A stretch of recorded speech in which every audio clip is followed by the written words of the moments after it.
Morning, Steve. Welcome to Inside the Huddle. Good morning. Good to see you on, looks like it's going to be a beautiful day. Not a cloud in the sky out there right now. Nice, crisp morning. I was out there with my dog. It felt good. It feels like fall's on the way. I love that time of year. The only thing that struck me was, I don't know, I haven't been noticing this when I work out, but it's dark like 6:30 in the morning now. Yeah, you can definitely, the sun's moving away from us. It's going down south.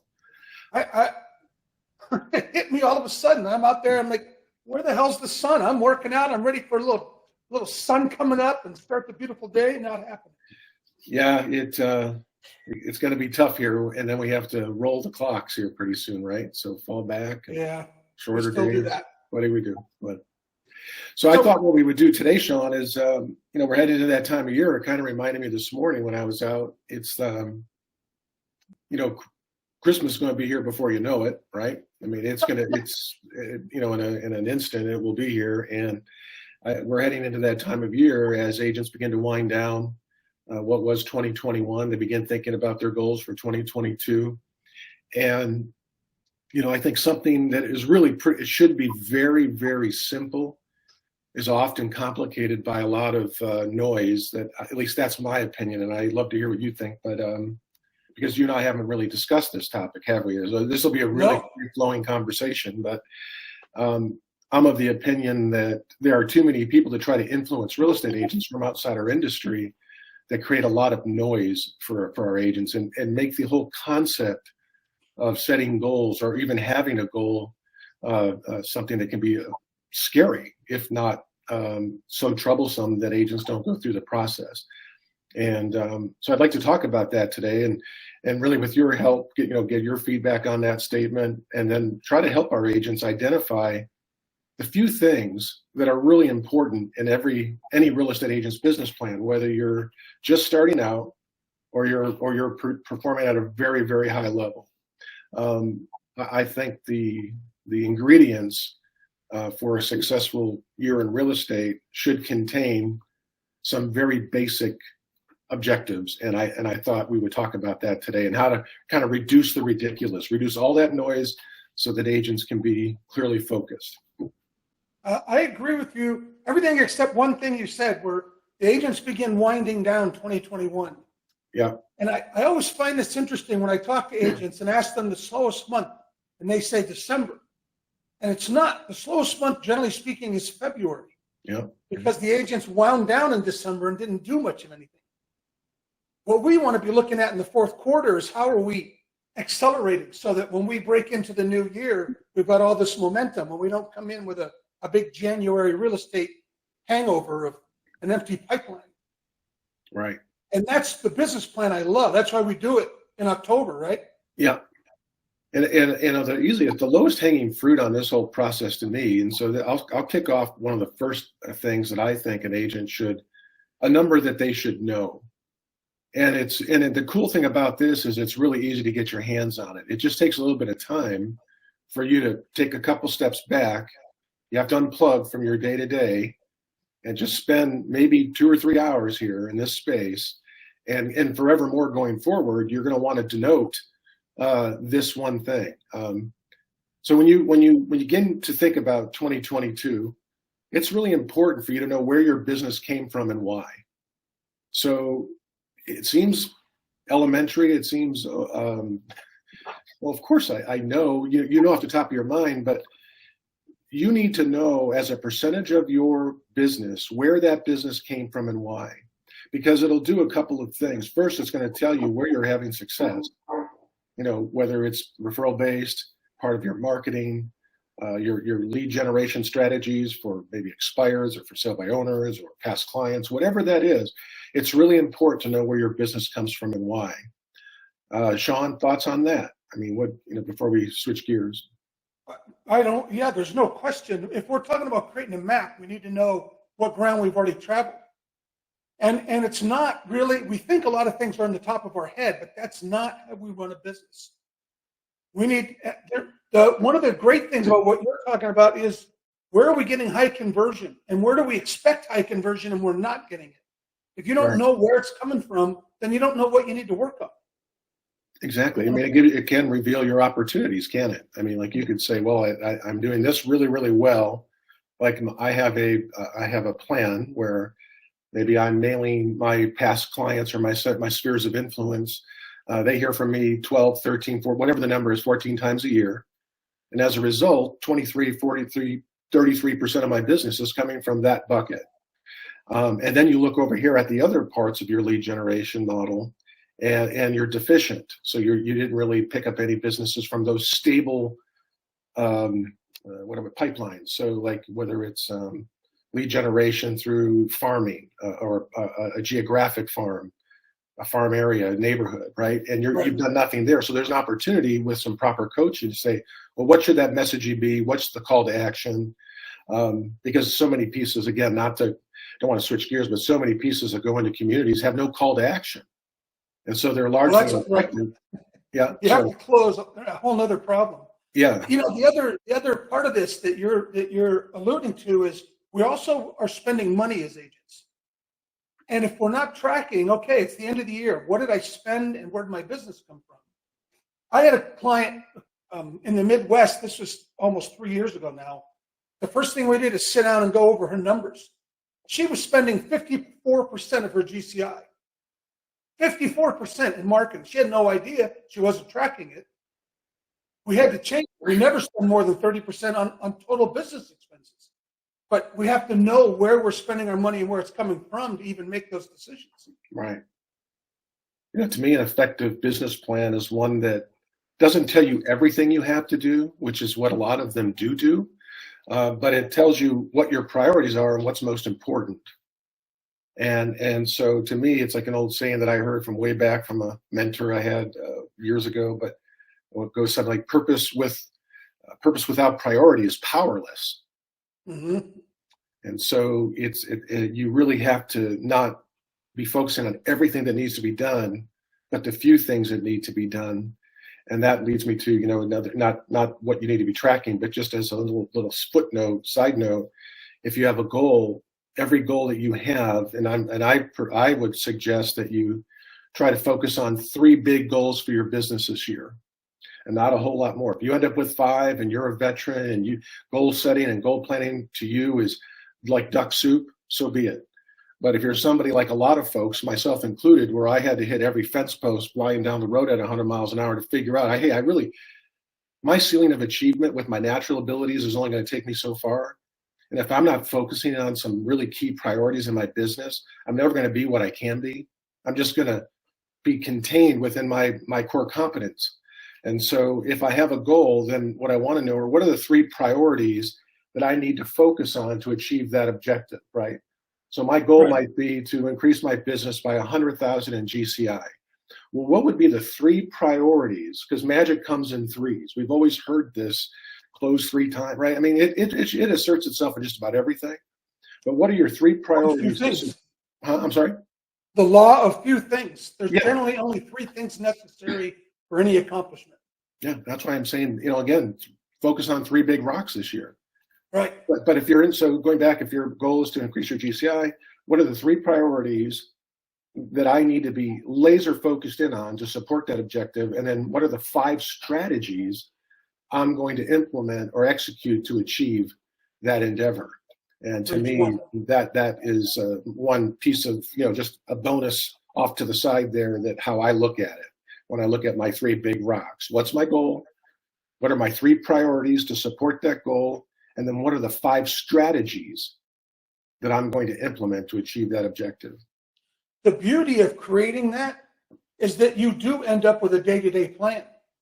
Yeah. You were saying earlier, you don't want to get too detailed, but you can't help a well-created plan like you're describing ends up giving you daily activities. And then it's just a matter of, if I actually do these things, I'll hit every one of my goals. Yeah. I just have to come in each day and do the things I wrote out. Well, if I do fewer things instead of trying to do everything, I'm actually forcing constraints on myself. And if I believe constraints can bring clarity, right? I mean, Yes. I've never been thrown in jail. I know you might have. No. But if you're in jail, like you get clarity on a lot of things, because you ain't got a lot of things to like distract you, right? I mean, you just got a lot of time to think. And in those constraints comes clarity. So look at it that way. Look at yourself like by boxing yourself in to an extent, by reducing all that noise and focusing on those three things, it will bring clarity, a sense of purpose that will start to just create this positive momentum and inertia in your business. I believe that with all my heart, because we teach what we learn the most, Sean, and that's what I learned when I decided to stop working in my core competencies, because that was good enough for a while. But then I got frustrated when I see guys like yourself just killing it, and I'm thinking, I'm as good as he is or as she is. Why am I not? Well, it's not who they are. It's what they're doing. And what they're doing is they're working a plan. But we're always learning. I just had this conversation this weekend with my wife. Exactly. And I didn't know you wanted to go into this. I said, there's a saying in the military very similar to yours: discipline equals freedom. Mm. And lately I'm looking at various opportunities and things I want to do outside. I mean, this I have, but things I want to accomplish outside my life, there are too many. You can't do all of them. And it reminded me, I said, now I understand better than I ever did that thing that Steve Jobs said. He said, it's not about the projects I said yes to. It's all the things I had to say no to. Yeah. That was the key. That's the narrowing down that you're talking about. Right. So we have to have that in a business plan. Yeah. So knowing where your business comes from and why is something that I think is important. What would you add when you sit down with your team, when you and Lisa were, co-partnering the Thrive business? What were some of the key operating objectives for the business? I'm glad you asked, because we might disagree on some of this. So I want to see your take. Yeah. There are two things that I always start with. The first one is your goals need to be big. Your dreams need to be big. And here's how I look at it. If you can sit down with a group of 5 of your friends and tell them your goals for the year and nobody laughs, your goals aren't big enough. Mm. I like big, passionate goals. But it goes all the way down the other side, the number, what you're talking about, what's important. The single most important thing is, how many conversations did you have today? We could almost stop counting everything else. And I could just come to you every single day and say, how many real estate conversations did you have today? Yeah. And predict within $1,000 what your income is for the year. Right. That's to me the single most important number that we act on and count. Yeah. Dreaming big is. I don't disagree. I think that if you're able to take a look at, when you're, in a holistic sense, look at everything that you're trying to achieve by dreaming big, and you say, when you create that list that might contain 10 objectives or 13 objectives, and you say, of the 13 things on this list, if I were to achieve just one, if I could only have one, such that achieving that one, everything would be less important or fall into place, what would that be? That's the only exercise I'm asking the team to go through. Right. Is to kind of reduce to 3, because it's like, Pareto's rule, right? The 80-20 principle. Mm-hmm. It's not believing that those 13 or 14 things are possible. They absolutely are. If you can think it, it can be. I mean, I believe that with all my heart. But it's only focusing on the 20%. When you focus on a smaller number, or you reduce the 13 to 3 or 4, whatever that number has to be, you're going to achieve 80% of your results. And what oftentimes happens is we try to do the 80. We try to do all these things indiscriminately, shotgun style. And what we end up doing is and I've done this, go through life knowing that there's more than I can do, and I'm not achieving it. I don't know why. You're just because you're aimlessly trying to do everything, and everything doesn't have the same importance. You're right. You're pushing on too many boulders. I can only push on one boulder until it starts moving. But that's the key. Once you have momentum, once that boulder's rolling, right, I can just tap it once a day. I can go start pushing on the next boulder until I get it rolling. And then I can push on the next boulder. I don't know what the limit is, how many boulders you can push on, but I know that if you're pushing on more than one at a time, none of them are going to roll. Yeah. It's focus on one. Focus on one.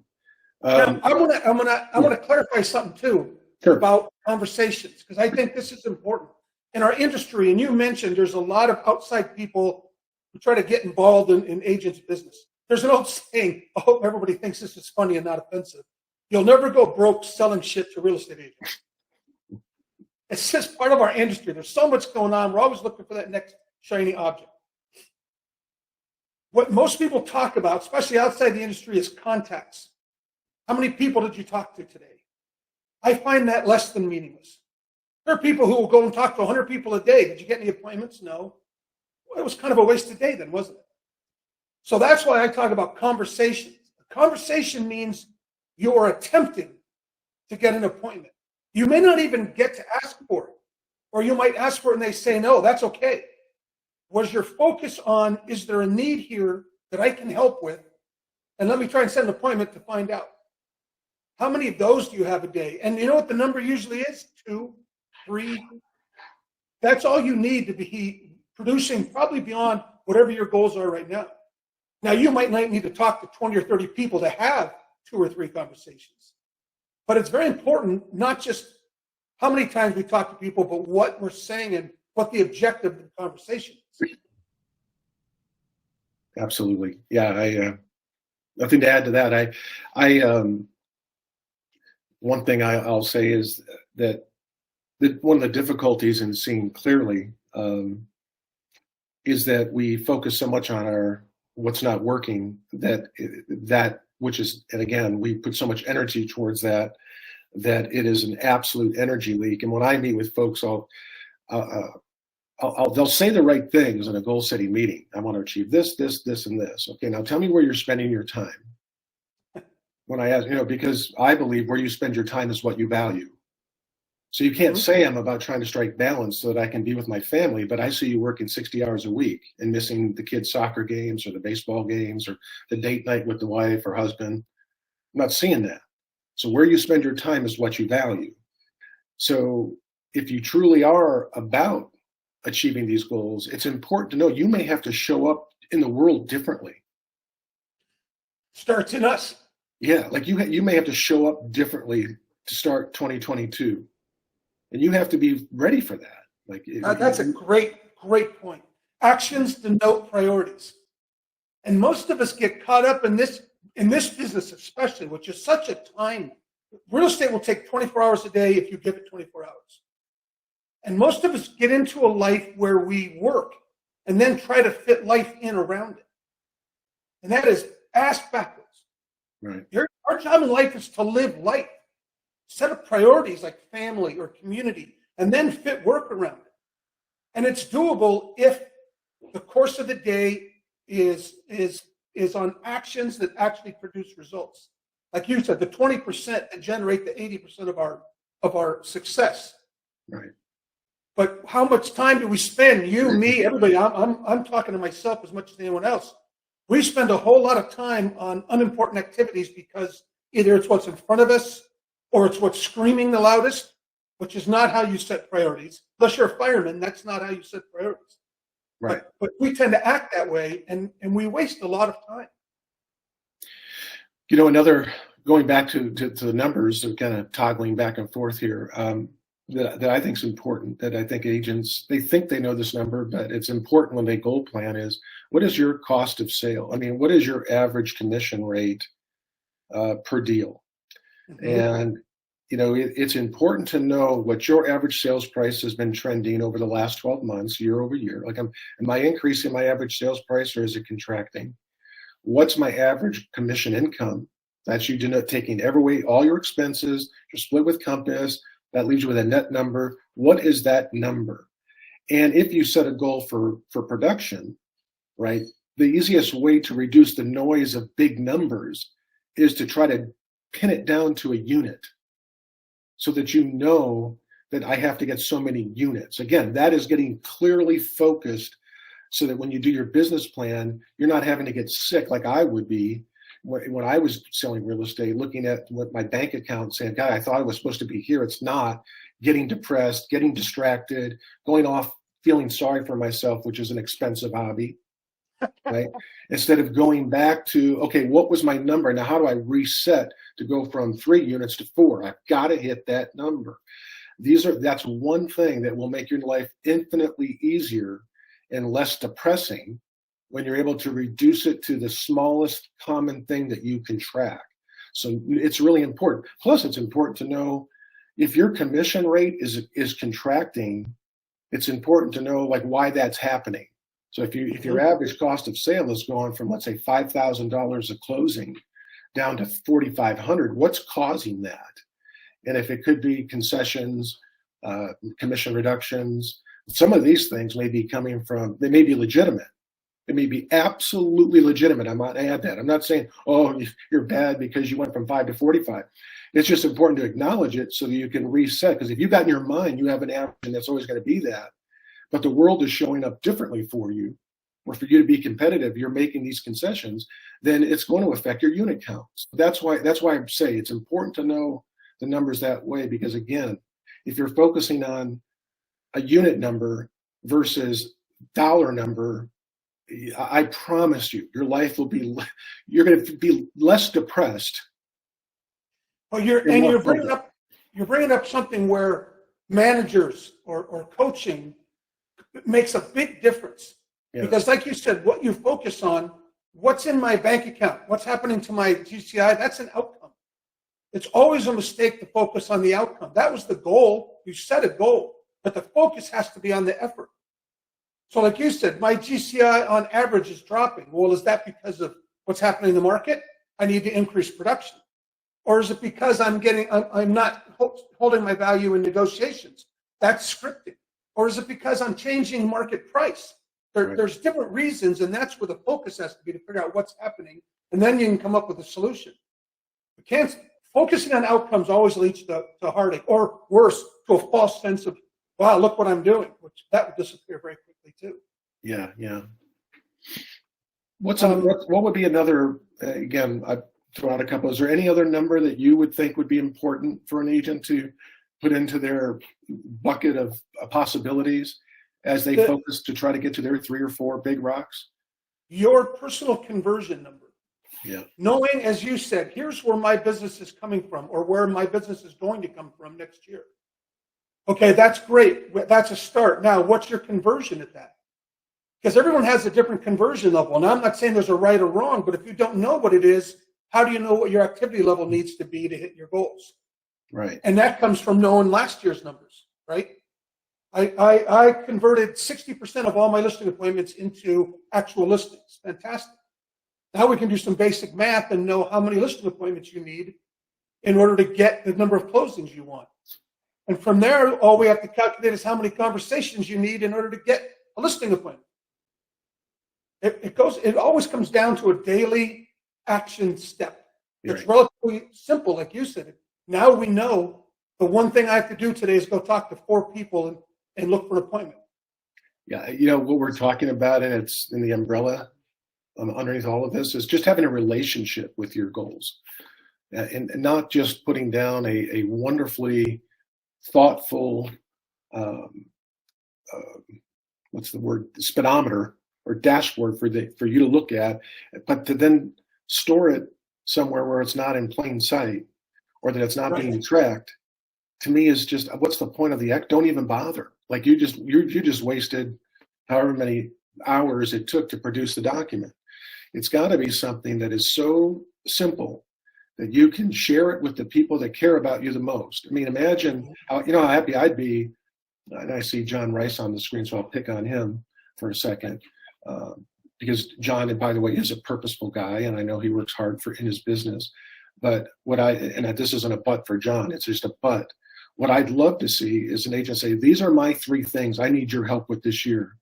I would fall out of my chair if someone came in with that. Like, I am so focused that I need your help with these 3 things, such that if I were to have a conversation, so tell me what those 3 things are so I can help you achieve those, or do things for you that will help you self-discover or understand what you need to be doing and why you need to be doing it. I'm all in. I'm all in that conversation. That I would love for that to be a byproduct of this conversation, so that when agents meet with their sales managers, whether it's you, me, Melanie, Brian, Jeff, that's what they're doing. Even Liz. I know she's on the call. So. Yeah. Well, thanks a lot. Yeah. But yeah, you're exactly right. A business plan should be dog-eared, bent, coffee stained, have ink marks where things are crossed out and redone. When I ask to see someone's business plan and they pull it off the shelf pristine, I know nothing's happened. That's not a business plan. That was just a pretty thing they made and put away. You've got to be looking at it every single day. And this is the time to do it, right? Because if you wait until January to get your aha here, like we won't be able to help you. I'm serious about that, by the way. I can get you focused on one or two things maybe, but the business plan is going to be out of reach, because I cannot stress enough how important it is for you to be looking 2-3 months out. Like, you need to know what's coming for your pipeline and where you stand inside of that pipeline to produce the revenue you need to achieve your goals. Liz, understanding that time frame. And Liz raised her hand, so I'll just finish this and then open up. Yeah. Today, in our world, the little world we work in, today's December 20th. You talk about Christmas is coming. Yeah. Today is December 20th in our year. That's where we are, because everything is 3 months out. Liz, sorry.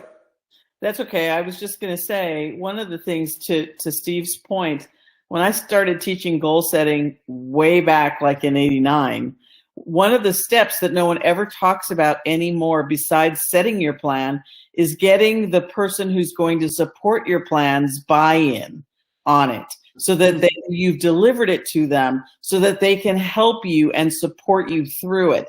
That's what's going to get you to be successful. No one is meant to do this on an island.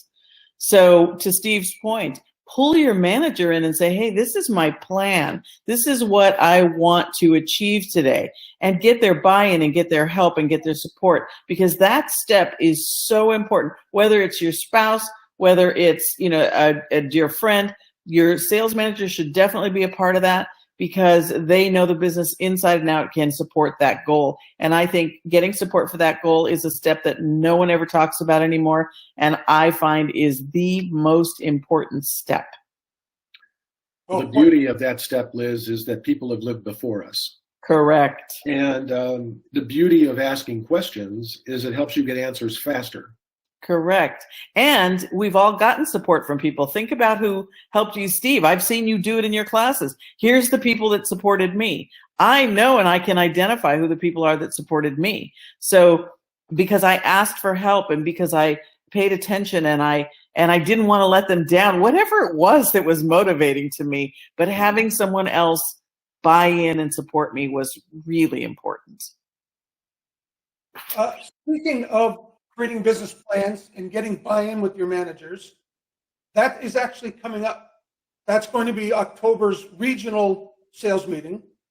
We're going to go over it at a high level view, and you're probably going to find your managers either will be doing classes or meeting with you one-on-one, or will if you ask them to. October is the month to get this done, and we're all here to help you do it. But do it. Make sure October is the month you get this done. We're running low on time all of a sudden. God, I cannot believe it's already 7:28, because I feel like there's still more to talk about. But I'd like to just kind of end with this, and Sean, or if you have something to add, but to help an agent kind of prime their pump, I'd like them to answer this question. If a business consultant, if you hired the very best person this industry has to offer as a business consultant to look at your business, like they had untrammeled vision into your business, what's the one thing they would change immediately? If someone was an expert in this real estate business and they could look into your world, what's the one thing they would change immediately? Why do you think I'm asking that question? Because you know the answer. And that has to be one of your goals. Like, if you're honest with yourself, that has to be a goal, right? So that's just me helping you think about your life bigger. I want you to see yourself bigger. In closing, I was watching the football game last night. I don't know. Somehow the Seahawks game came on, and Russell Wilson lost a mentor of his. As young as he is, he's had this guy for, they said like 18 years. He had been a personal coach to him, and not a physical coach, not a coach for strength training, conditioning, quarterbacking. It was up here. He had one of these coaches, and he talked about the importance of this individual So much so that before every single game, now think about this little thing and how big an impact it would make if someone were doing this for you. And I wish I could do this for everybody, but it's just an aha moment that before every single game, this particular coach said, I believe in 3. 3 is his number. So that he would get that text before every single game. He would say, I believe in 3. There is nothing, and I mean nothing, more empowering and more important to you as you move forward with your plan, whether you have that immediate type of support around you. Because let's face it, there are people, Sean, when I got into real estate, my father thought I was nuts. He thought I was throwing away an education to get into something that was high risk. He thought I was crazy. I didn't have that kind of support. And if you don't have that kind of support around you, you need to go find that person that will be that I believe in Sean, that person. Find that I believe in 3 person, because they will change your life forever. I promise you. Make sure you have that person blowing wind into your sails, not telling you I told you so. And if you got people around the office that you share your goals with, and they ask you how you're doing, and they say, well, yeah, it is hard, and they just want to feel sorry for you, get away from that too. Only surround yourself within 3 feet of your being with people who are there to support you in that objective. I'll close on that.